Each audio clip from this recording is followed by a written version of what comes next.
Oh yes, the 2022 Ducati DesertX. Let's flip her into enduro mode and do some extreme off-roading on this heavily biased off-road adventure bike. Here we go!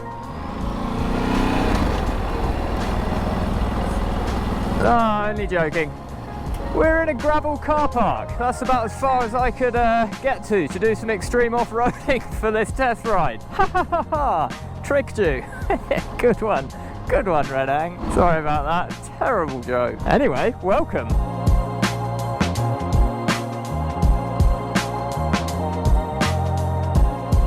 First off, could we please give a big round of applause to Ducati? Great job! Finally, someone has built a retro-looking adventure bike. Absolutely awesome. I think this thing looks so cool, harking back to the 1980s and 1990s Paris-Dakar rally style bikes, right in its heyday, the glory days of the Paris-Dakar. And Ducati, I think, have won the race on this. They've done it. They've gone straight in with a sort of modern, retro-looking, real, genuine adventure bike here. Okay, let's get the elephant out of the room here quickly. The price. £14,095. That is an expensive motorcycle. Ducati are good at making expensive bikes. Let's just get that straight out there, just so you're aware of what we're looking at, and before you get completely sold on the bike and you rush out to go and get one. Costs a fair bit of change. Straight into it, what do you think about the looks? I think this is now officially my favourite looking adventure bike by quite a long way as well, actually. Especially in person, in the skin, in the metal, however you like to say it. With the two dual headlights up the front, looks so old school, so Paris-Dakar, like classic style. It's got the sort of, like KTM do it on the old sort of 1090s and even now on the 1290s. It looks like it's got the split fuel tanks up front. It's just got such a cool lines to it, raised up, nice flat profile at the front. Nice large looking fuel tank here, although it's not that large. We'll get into that in a bit. Lovely colour scheme in the white here with the obviously Ducati red. Just a fantastic looking bike. Come around the rear. Even here actually, very rarely the rear motorcycles look very nice. It's very hard to make the rear of a motorcycle look nice, but just this little touch, the plastic mudguard here with the rear light, looks really nice. It's a really sort of retro, very friendly, it's a really great looking bike this. Yeah, as you can tell, I personally like the looks. Okay guys, let's quickly go over the engine. So you've got the Ducati's 937cc V-twin, which they use in various platforms, the V2S and various other bikes. It's been put in the DesertX here, tuned slightly differently, more biased to off-road, putting out 110 brake horsepower and 92 Newton meters of torque. For the first time in over 50 years, this is the first time Ducati have gone with this wheel setup with an 18-inch on the rear and a 21-inch on the front. So they're not messing around, Ducati, with this. They're really trying to make a statement, I believe, and they've come out with a really off-road focused adventure bike here. Run over a few specs before we head out on the road. Up front, you've got two 320mm discs with the Brembo M50 4-piston calipers. On the rear, guys, you've got a 2-piston Brembo floating caliper with a single 265mm disc. You've got 46mm diameter Kayaba upside down forks with 230mm of travel, so a lovely amount of travel there. You've got a single shock absorber Kayaba again with 220mm of travel on the rear. Both suspension, front and rear, are fully adjustable, not electronically adjustable suspension, so it's manually done. You've got your gauge little knobble there for the rear suspension, and then you've got your traditional jobbies here for the front suspension adjustments. So you've got touring, urban, sport, but you've also got rally, enduro and wet. They mean business with this machine. I think we'll stick it in touring now because, to be honest, this really isn't that extreme. But as we're here, I just say standing up on it is really comfortable. I can just feel like I just want to sort of stand up and just absolutely blap it off-road. It feels like it would be great fun. It's quite a special occasion actually riding this bike. If you've never ridden one of these proper adventure bikes like the Yamaha Tenere 700 than this. I really recommend it. It's really fun. It's a real experience. It is like riding a Dakar bike with your vertical TFT here and the non-adjustable windscreen. The whole setup, it's a really, really cool package.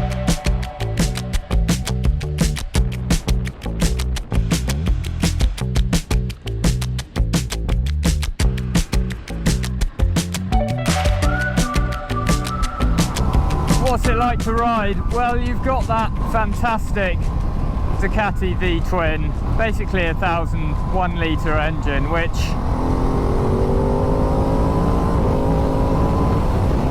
absolutely flies. There's loads of power for on the road. And I must say, it's an absolute hoot on the road. Weighing in at 223 kilograms, wet weight, so that's fully loaded, ready to go as I'm riding now. That's not a mega light motorcycle, it's fairly light in the terms of adventure bikes, but immediately hopping on this thing, it feels a lot lighter than that weight suggests, that number suggests. It almost feels like a sort of slightly large dirt bike. It's fantastically playful, I think is a good term for it. It feels like a really friendly light motorbike that I can you could just like here, this dirt track, I could easily hop on there, skip off. Wouldn't be a very safe thing to do, but it does fill you with confidence. At the same time as that, it comes standard with a quick shifter, up and down quick shifter. I think Ducati have done this intentionally. The quick shifter is quite clunky. It's not bad. The down blip is actually nicer than the upshift. The upshift is quite harsh. I actually think they've done that intentionally. The whole vibes of this bike, it feels like a genuine, quite a hardcore off-roader, which is very capable on road. But yeah, the whole package is a hardcore off-roader. When you're riding off-road, you don't want a really sensitive quick shifter, gear shifter. You know, your feet are moving around, you're going over bumps, you hit that gear lever by accident, you're going to change gear. So I think Ducati have actually partially done that intentionally with the quite fairly stiff quick shifter, so that you don't accidentally knock it when riding off-road. I'm amazed on road at how fun it is. You can really, really hustle it. You can feel it's a 21-inch on the front. Don't think you can't, but that's in minute details. It really does lean in. It just doesn't have that immediate sharpness of leaning in, which is just almost impossible to get around with a 21-inch front wheel. But other than that, it is possibly the best handling motorcycle with a 21-inch front wheel and knobbly tyres I've definitely ever ridden. And it just feels so light. It's great fun.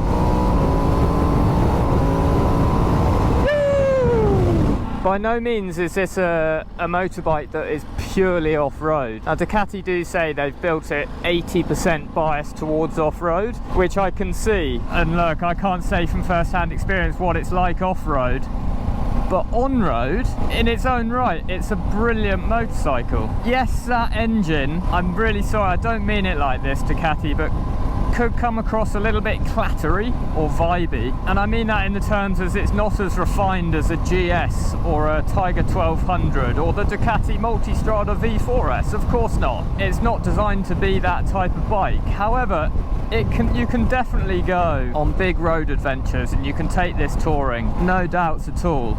As standard, you get a 21 litre fuel tank, but you actually get an option. You can have, I believe it's on the right hand side, an exterior fuel tank added on at 8 litres, so you can get 29 litres of fuel on this, which is a fair amount. You know, your big GS's, you get 30 litres, you're 1 litre under that, which is very impressive on a bike like this. As well as that, you get cruise control as standard. This bike's fitted with heated grips as well. You can fit luggage on the back. However, you can't fit the luggage with the extra 8 litre fuel compartment, which is a shame, but there you go. Personally, I wouldn't spec the extra 8 litres fuel. I think 21 litres up front is absolutely plenty. You can spec engine guards up front, obviously, which you could fit some fog lights to if you so wish. It's definitely a touring proposition, And I think this bike actually embodies the term adventure bike. I think this is a proper adventure bike, not your GS's and things like, okay, that's blasphemy, I'm going to get abuse for that. They are adventure bikes, but this feels like a proper adventure bike. I feel like I should be in Africa somewhere on this, just really, really exploring it. It gives you that vibe immediately. One other feature that's quite cool, you have a button here, ABS button, which if you're in either rally mode or enduro mode, you press that and it turns the ABS off, fully off, which is a really cool feature. You can't do it in the road modes, touring, sport, wet, etc., which I think is a good thing, because you wouldn't really want to do that on the road. Can't see a reason why, unless you're being an absolute hooligan. It's got plenty of power. I mean, it's basically the V2S, isn't it? It's the V2S powertrain. It's a serious piece of kit. What's she like on dual carriageway, motorway, faster roads? What's the wind protection like? So it's a non-adjustable screen. I'm 5'9", and actually I must say it's nearly, which is quite rare, nearly perfect height, the screen for me at 5'9". Obviously if you're a different height that'll vary, but I'm hardly getting any buffeting. I'm getting some wind to the top of my helmet, but that's normal. We're going 70 miles an hour now in 6th gear. Literally hardly, I mean, pretty much zero vibes coming from the bike. And with that suspension and the 21-inch front wheel, it's just incredibly comfy. It just soaks up the bumps. Also, you got standard cruise control here, which you press once, then you set, and we're set, and then you can just go up and down and adjust, dab the brakes, and it cancels it. Rear brake, surprisingly actually, I'm finding quite good. Not surprisingly, I don't mean that, but rear brakes generally to me are sort of a non-entity. They don't really stand out that much, but they're quite good on this. And the front brakes, as you could imagine, the Brembo M50s with the 4 pots, yeah, very nice indeed. I want to go left here. Really fun bike this, really impressed. So pleased Ducati have designed such a stunning looking adventure bike. Let me know what you think of the looks down in the comments. Yeah, I love it. I think it looks awesome. An expensive motorcycle, but it's very capable. It can do long tours, I'd have thought. It's got all of the tech for it. You can get your luggage on. It's a serious piece of kit for off-roading as well. So guys, sick. What an awesome ride. Awesome bike. Really pleased with that. We're back at their massive thank you to, hopefully the sun's, it's just in the camera. Massive thank you to Oxford Ducati up in Abingdon for lending me this. If you want to take it for a test ride, guys, give them a call, Oxford Ducati. They've got this very model here ready to go, so you can come and test ride it. Nice one, Ducati, for making a retro style, proper adventure bike that can do some serious off-roading as well. Very impressed. If you like the video, guys, please don't forget to subscribe. Next up, I'm aiming to test the Yamaha Tenere 7 World Raid. So that'll be really interesting, having ridden the DesertX and then compare it to the Yamaha Tenere 7. So yeah, really looking forward to that. Till next time, see you in the next vid. Peace out. Have an awesome summer. Stay happy. Ciao bella.